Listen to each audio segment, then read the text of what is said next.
ဆေးဘောလိပ်ဒီအညီကိုကြားလိုက်တာနဲ့မြမကျေးတဲ့ရနံ့ကိုပြင်းနေမိကြမယ်ထင်ပါတယ်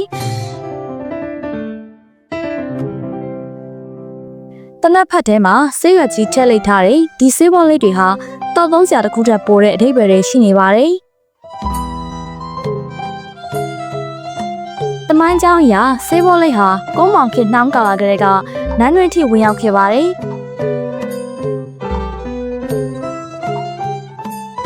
ဒီဘောမင်းဆိုရင်သူ့အမဝမ်ခွဲတော်သူလိုက်ပေးတဲ့ဆေးဘောလိပ်ကိုမှတောက်လို့ရှိသလို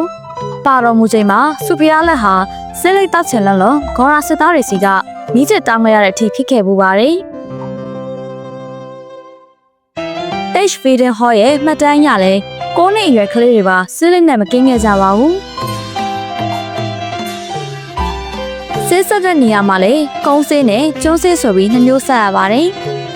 ထူးခြားတာကရာသီဥတုလိုက်ပြောင်းဆက်ကြတာပါ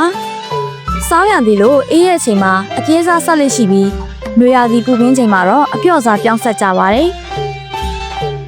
ဒါဟာတောက်သုံးသူရဲ့ခန်းစားမှုကိုနားလည်တဲ့မြမနည်းပညာပါပဲ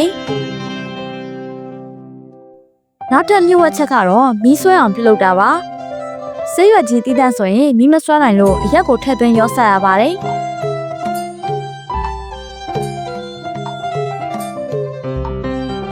အရက်ပါလို့မီးလောင်ရင်အနက်မွန်တတ်ပေမဲ့ရှင်းလူကြီးတွေကညံကူပြီးကန့်ကိုထည့်သုံးခဲ့ကြပါတယ်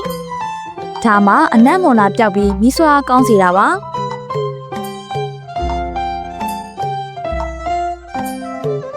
ဒီလိုတမိုင်းကြောင်းနဲ့နိပညာတွေပေါင်းစပ်ထားတဲ့ဆေးဘောလိပ်ဟာမြမယဉ်ကျေးမှုပြတော့တစ်ခုဖြစ်ဒီနေ့ထိတည်ရှိနေဆဲပဲဖြစ်ပါတယ်ဒီလိုစိတ်ဝင်စားစရာအကြောင်းအရာလေးတွေကိုကိုယ်တိုင်ဖန်တီးတတ်ချင်ရင်တော့ Burmese AI Studio ရဲ့ Professional AI Creator Class မှာအခုပဲစာရင်းပေးသွင်းလိုက်ပါရှင်